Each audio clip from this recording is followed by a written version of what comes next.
औरत का इलाज ऐसे किया जाता है, औरत का इलाज ऐसे किया जाता है, कुछ सब्र से भी काम लिया जाता है। रंज उसको जो दोगे तो खुदा होगा खफा, दुख अगर वो दे तो सहा जाता है। ऊपर से नीचे तक सबके सब साफ हैं, ईमानदारी से, आचरण से, नैतिकता से, चरित्र से। बहुत कुछ छिपाए हैं भाई से, मित्र से। स्वार्थ है तो संबंध है।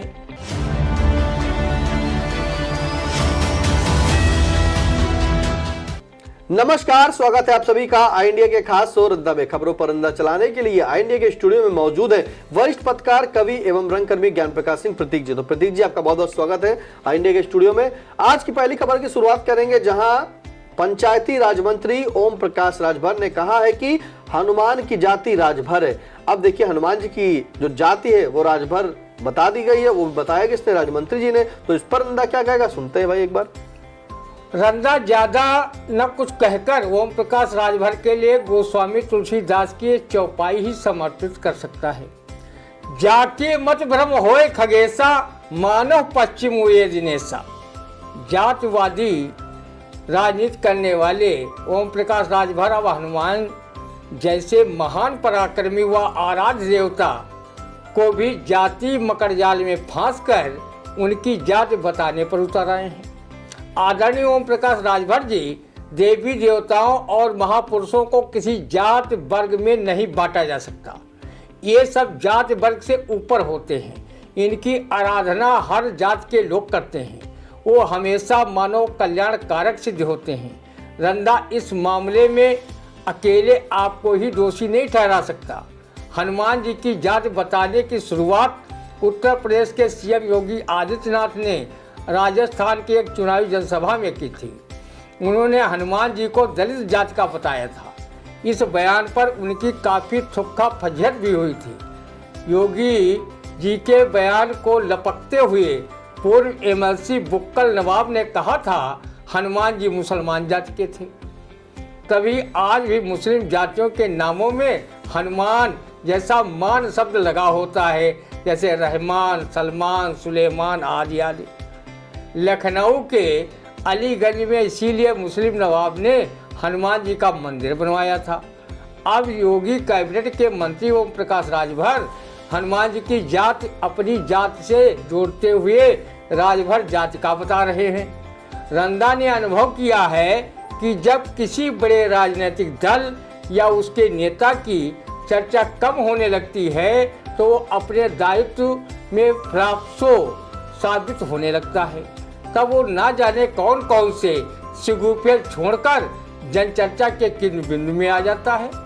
राजभर अगर हनुमान जी की जात बताने की अपेक्षा अपने पंचायती राज विभाग पर ध्यान देते तो ग्रामीण क्षेत्र का समुचित विकास हो जाता। मनरेगा जैसे मजदूरों को समय से पारिश्रमिक मिलता। वो अपने हक की लड़ाई के लिए आए दिन सड़कों पर न उतरते। किसी ने कहा भी है कि महापुरुष देवी देवताओं और साधु की जात नहीं पूछी जाती, बल्कि उनसे ज्ञान की बातें पूछी जाती हैं। जन कल्याण के लिए आशीर्वाद लिया जाता है। लेकिन जब मुख्यमंत्री योगी आदित्यनाथ और उनके कैबिनेट मंत्री ओम प्रकाश राजभर ही हनुमान जी जैसे महान आराध्य देवता की जात बताने लगे हों और स्वयं प्रधानमंत्री नरेंद्र मोदी बजरंग दल पर कर्नाटक में लगे प्रतिबंध को बजरंगबली के अपमान से जोड़ रहे हों, तो राजभर जैसे नेता अगर किसी देवी देवता की जात बताने लगे तो रंदा आश्चर्य नहीं करता। क्योंकि रंदा ओम प्रकाश राजभर को सिर्फ बयानवीर नेता के ऊपर कुछ नहीं मानता और ना ही उनके बयान पर कोई खास प्रतिक्रिया देता है। ये वही ओम प्रकाश राजभर हैं जिन्होंने सीएम योगी के प्रति ऐसी भोंडी और अनर्गट बातें कही थी कि योगी जी को भीख मंगवाने तक के बयान दिए थे। लेकिन सम्मान स्वाभिमान विहीन भाजपा उनके नेताओं को क्या कहें, जिन्होंने न सिर्फ बकवासी व अनर्गल बयानवीर ओम प्रकाश राजभर को अपने गठबंधन में शामिल किया, बल्कि उन्हें पंचायत राज जैसा महत्वपूर्ण विभाग का कैबिनेट मंत्री भी बना दिया। अब वो योगी जी की छाती पर मूंग दल रहे हैं और बेचारे योगी जी पार्टी हाईकमान के दबाव में ओपी राजभर द्वारा पूर्व में दिए गए अपमानजनक बयान पर चूप चपड़ भी नहीं कर पा रहे हैं। राजनीति होती ही ऐसी है, इसमें कोई अस्थायी सत्य या मृत नहीं होता। बस सत्ता की कुर्सी प्राप्त के लिए बेमेल गठबंधन भी करने पड़ते हैं। माफियाओं अपराधियों तक को चुनाव में टिकट देना पड़ता है। ओम प्रकाश राजभर जैसे नेताओं का चाल चरित्र चिंतन कैसा है, कवि अवनीश मिश्र की इन काव्य पंक्तियों से समझा जा सकता है। ऊपर से नीचे तक सबके सब साफ हैं, ईमानदारी से, आचरण से, नैतिकता से, चरित्र से। बहुत कुछ छिपाए हैं भाई से, मित्र से। स्वार्थ है तो संबंध है, स्वार्थ है तो संबंध से आएगी सुगंध, काम निकल जाने के बाद दुर्गंध ही दुर्गंध। बिल्कुल, देखिए, स्वार्थ है तो संबंध से आएगी सुगंध, काम निकल जाने के बाद दुर्गंध है दुर्गंध। फिलहाल आज जो कैबिनेट मंत्री हैं ओम प्रकाश राजभर, उन्होंने हनुमान जी को जो है यानी कि बजरंगबली जी को अपनी जाति का बता दिया है, कहा वो राजभर जाति के थे। फिलहाल जाति की राजनीति छोड़िए और विकास की काम करिए। फिलहाल रंधा यही कह रहा है कि सब लोग जो है अब देवी देवताओं की कोई जाति नहीं होती, ये उस जाति से ऊपर होते हैं और ये कल्याणकारी होते हैं। इनसे जात मत पूछिए, इनसे ज्ञान की बातें लीजिए। यानी कि जो भगवान है उनको किसी जाति में मत करिए, चाहे कोई भी नेता हो। फिलहाल अगली खबर, मामूली विवाद में पत्नी की नाक काटी, मुकदमा दर्ज, लहरपुर कोतवाली क्षेत्र के ग्राम मुसियाना का मामला। अब बताइए भाई, हल्का सा विवाद हुआ, पत्नी की नाक काट दी गई, लेकिन मुकदमा दर्ज हो गया। अब इस पर क्या कहेंगे पत्नी की नाक काटने पर, भाई सुनते हैं रंधा। घटना बहुत ही शर्मनाक। पता नहीं बेचारी पत्नी ने नाक कटते समय ये कहा या नहीं कहा, मेरी नाक गई सो गई, अपनी नाक संभालो जी। निसंदेह पत्नी की नाक काटने वाले क्रूर पति की नाक अपनी जगह सकुशल रहने के बावजूद बदनामी से तो कटी ही समझो। एक बार रंधा को कवि सुरेंद्र शर्मा की कविता के भावार्थ की तरह रामलीला में लक्ष्मण की भूमिका निभाने का शौक चल आया। वो मंच पर जैसे ही लक्ष्मण बनकर सुपर्णखा की नाक काटने चला, वैसे ही उसकी धर्मपत्नी चंडी रूप में तमतमाती हुई मंच पर चढ़ गई और बोली, तो कल वहाँ किसी महिला की नाक काटेगा? तेरी इतनी हिम्मत? सरकार महिला सशक्तिकरण पर अनेक कार्यक्रम चला रही है और तू त्रेता युग में घुसड़ कर महिला के अपमान के लिए लक्ष्मण बनकर सुपर्णखा की नाक काटने जा रहा है। रहा, आज सुपर्णखा की जगह तेरी नाक कटेगी। मैं पत्नी के विकराल रूप को देखकर थरथर कांपने लगा और हाथ से छुरी गिर गई। इसे पलक झपकते ही मेरी पत्नी ने उठाकर मेरी नाक काट दी। मैं लहूलुहान होकर मंच पर गिर पड़ा। दर्शकों ने खूब तालियां बजाई। दर्शकों को तो तालियां बजाने से मतलब, नाक चाहे सुपर्णखा की कटे या लक्ष्मण की। हमारे देश में यही हो रहा है, जिसकी नाक कटनी चाहे उसकी नहीं कटे और जिसकी नाक बचनी चाहे वो ही कटे। नाक काटने वाले पद पर मुकदमा दर्ज हो गया है। देर सवेरों जेल की ठंडी ठंडी हवा खाएगा और अपनी कथनी पर पछताएगा कि असल में पत्नी की नाक कटने से ज़्यादा पीड़ा मेरी लगी नाक जग हसाई से कटी है, उसकी पीड़ा अधिक होगी। बेचारी महिला की नाक कटने से उसके जीवन से मुहावरे भी कट गए, जैसे नाक का बाल होना, नकुना सिकोड़ना, नाक पर मक्खी बैठना आदि आदि।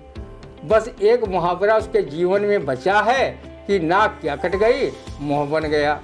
पत्नी की नाक काटने से पहले पति ने थोड़ा सोचा होता कि पति पत्नी गृहस्थी की गाड़ी के दो पहिए हैं, अगर एक गड़बड़ाया तो दूसरा भी ठीक से नहीं चल पाएगा। आपने तो दाम्पत्य जीवन के साथ 7 फेरों वाले 7 वचनों को 7 जन्मों तक निभाने का अग्नि को साक्षी मानकर वादा किया था, जिसे आप इस जन्म में ही निभाना तो दूर, उसकी नाक काटकर अंग भंग की कानूनी धारा को अंगीकार कर लिया। जैसी करनी की है वैसा कानून तुम्हें अवश्य दंड देगा। पति पत्नी में कभी कभी मनमुटाव तो सबके यहाँ हुआ करता है, लेकिन ऐसा नहीं है कि पति पत्नी की नाक काट दे, पत्नी पति का अंग भंग कर दे। ये ना तो कानूनन ठीक है और ना ही सामाजिक मान मर्यादा के लिए ठीक है। रंधा अगर ऐसे गुस्सैल व्यक्ति की पत्नी होता तो वो अपनी नाक बचाने के लिए किसी धातु से उसे मढ़वा लेता या फिर प्लास्टिक की लगा लेता, ताकि जब पति नाक काटने लगे तो धातु या प्लास्टिक वाली नाक कटे, असली नाक बच जाए। रंदा ऐसे पतियों को समझाने के लिए शायर महफूज रहमानी का ये शेर समर्पित करता है। औरत का इलाज ऐसे किया जाता है, औरत का इलाज ऐसे किया जाता है, कुछ सब्र से भी काम लिया जाता है। रंज उसको जो दोगे तो खुदा होगा खफा, दुख अगर वो दे तो सहा जाता है। औरत का इलाज ऐसे किया जाता है, कुछ सब्र से भी काम लिया जाता है। रंज उसको जो दोगे तो खुदा होगा खफा, दुख अगर वो दे तो सहा जाता है। फिलहाल लहरपुर में जो है एक पति ने अपनी पत्नी की नाक काट ली, वो भी सिर्फ एक मामूली से विवाद में।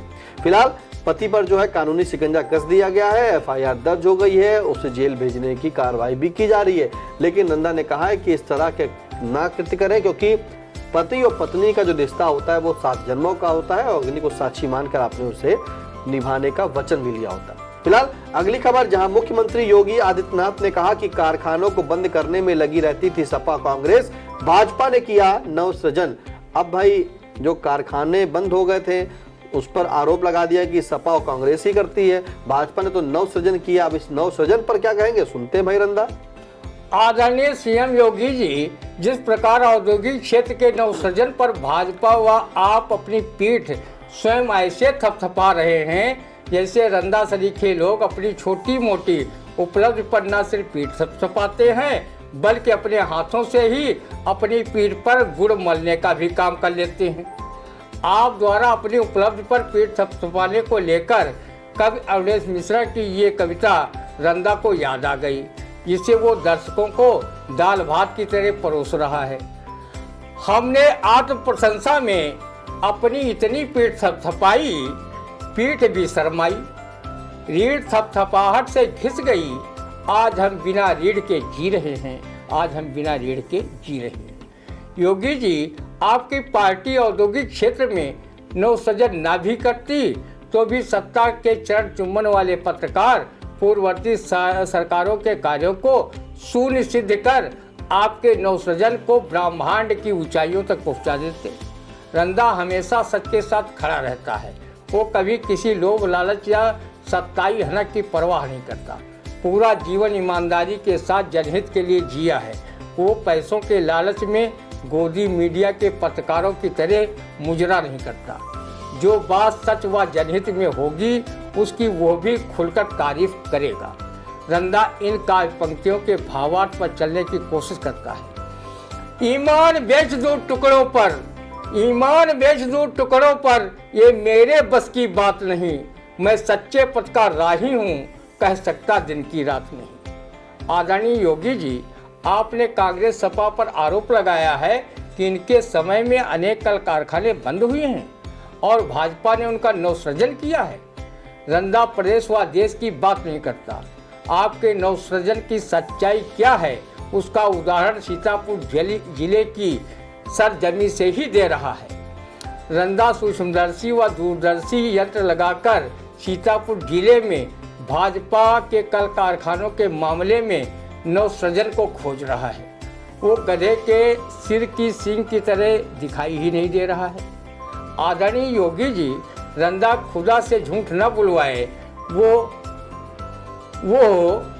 आपसे जानना चाहता है कि कांग्रेस की प्रदेश में जब सत्ता थी तब क्या एशिया प्रसिद्ध प्लाईवुड फैक्ट्री सुहागिन ब्रांड वनस्पति घी बनाने वाली बालाजी वनस्पति प्रोडक्ट्स प्राइवेट लिमिटेड सीतापुर क्या बंद हुई थी? 130 जिले में चल रहे मूंगफली के मिल क्या कांग्रेस शासन में बंद हुए थे? मोहोली चीनी मिल, खैराबाद के कई सूत कताई मिल, महमूदाबाद का कताई मिल क्या कांग्रेस के शासन में बंद हुए थे? ऐसे न जाने कितने छोटे बड़े उद्योग धंधे ठप हो गए हैं। कमलापुर चीनी मिल बंद पड़ा है। ये सब औद्योगिक धंधे तो कांग्रेस शासन के समय संचालित थे, लेकिन सपा बसपा भाजपा की सरकारें जब उत्तर प्रदेश में बनी तो इन मिलों को चलाने में कोई रुचि नहीं दिखाई, जिसके कारण हजारों श्रमिक बेरोजगार हो गए। अगर आपकी सरकार ने औद्योगिक नवसृजन किया है तो फिर बंद पड़ी हुई नवौद्योगिक इकाइयों को किस सौतेले व्यवहार के कारण क्यों नहीं नवसृजित किया गया है। सीतापुर जनपद राजधानी लखनऊ से सटा होने के बावजूद भी औद्योगिक क्षेत्र में काफ़ी पिछड़ा है। यहाँ ना तो उद्योगों का सृजन हो रहा है और ना ही नवसृजन। सिर्फ राजनीति के लिए मुख्यमंत्री जी नवसृजन बताकर अपनी सरकार की पीठ थपथपाने का कार्य कर रहे हैं। लेकिन योगी जी, ये जनता है जो सब कुछ जानती है, अंदर क्या है बाहर क्या है सब कुछ पहचानती है। आदरणीय योगी जी सीतापुर में अपनी भाजपा का नवसृजन औद्योगिकरण के क्षेत्र में दिखा देते तो यहाँ के बेरोजगार युवकों को रोजगार ही मिल जाता। रंदा आपकी भी बलैया लेते हुए आपका गुणगान गोदी पत्रकारों की तरह मक्खन मलाई लगाकर करता। सपा कांग्रेस या अन्य विपक्षी दलों ने कुछ किया या नहीं किया, रंदा जनहित में आपसे अपेक्षा रखता है कि इस क्षेत्र में आप कुछ अवश्य करेंगे। जिस दिन आपने सीतापुर जिले में औद्योगिकरण को बढ़ावा दिया उस दिन रंदा आपके सम्मान में किसी कवि का ये छंद अवश्य पड़ेगा। रचने संवारने में देश का भविष्य भव्य, रचने संवारने में देश का भविष्य भव्य, और व्यस्त रहते हैं रात दिन नहीं सोते हैं, और देखे निज रक्त अभिराम निशियाम जो कि देश के अतीत का कलंक नित धोते हैं। जनगण मानस मरुस्थली को खोद खोद जो कि स्वस्थ देश प्रेम के सुबीज बोते हैं। चलता समाज देख जिनके चरण चिन्ह, ऐसे कर्मयोगी बस चंद लोग होते हैं, ऐसे कर्मयोगी बस चंद लोग होते हैं। देखिए, जिस तरह से उत्तर प्रदेश के सीएम योगी आदित्यनाथ ने कहा कि बड़ा आरोप लगाया है सपा और कांग्रेस पर, कहा है कि जो कल कारखाने थे वो सपा और कांग्रेस की सरकार में बंद हुए हैं, उन्हें नवसृजन का काम भाजपा सरकार यानी कि योगी सरकार ही दे रही है। फिलहाल योगी जी, रंदा क्या सभी लोग सीतापुर के कहते हैं, सिर्फ रंदा की ये मांग नहीं है, क्योंकि सीतापुर में कई मिलें, कई प्लाईवुड फैक्ट्रियां बंद हो गई हैं, लघु उद्योग भी बंद हो गए हैं, तो इन्हें अगर आप थोड़ा सा जीवन दान दे देंगे तो ये फिर से चालू हो जाएंगे। जैसे कि कमलापुर की चीनी मिल है, मोहाली की चीनी मिल है, सीतापुर की डालडा मिल सुहागिन है, प्लाईवुड फैक्ट्री, ये बड़ी एक मिल थी, तो अगर ये चालू हो जाएंगी फिर से एक व्यापार बढ़ जाएगा, व्यवसाय बढ़ जाएगा, सीतापुर का नाम होगा। और साथ में जो सीतापुर में बेरोजगारी है, आपकी सरकार होते हुए भी यहाँ पर अगर हम बात करें तो भाजपा की सरकार में भाजपा के मंत्री भी मिले, भाजपा के सांसद भी मिले और भाजपा के विधायक भी हैं, चेयरमैन भी हैं। विकास की अगर हम बात करें तो ऐसा कुछ काम हो जिससे लोगों को रोजगार भी मिले। फिलहाल कैसा लगा आज का रंदा, आप कमेंट करके जरूर बताइए। कोई सुझाव हो तो भी कमेंट के माध्यम से दीजिए। और अब आपका पसंदीदा अपना चैनल आई इंडिया 200 के पार हो चुका है, यानी कि 2 लाख सब्सक्राइबर का पार कर चुका है। और यह आंकड़ा अपने आपने प्यार और अपने आशीर्वाद जो बनाया है उसी का नतीजा है। ऐसा ही प्यार आशीर्वाद बनाए रखें और कोई सुझाव हो तो कमेंट के माध्यम से जरूर दें। और फेसबुक, इंस्टा पर भी जो है आप आई इंडिया के पेज को फॉलो करें। फिलहाल अब दीजिए इजाजत, फिर मिलते हैं आपसे अगले रंदा के कार्यक्रम में। तब तक के लिए नमस्कार।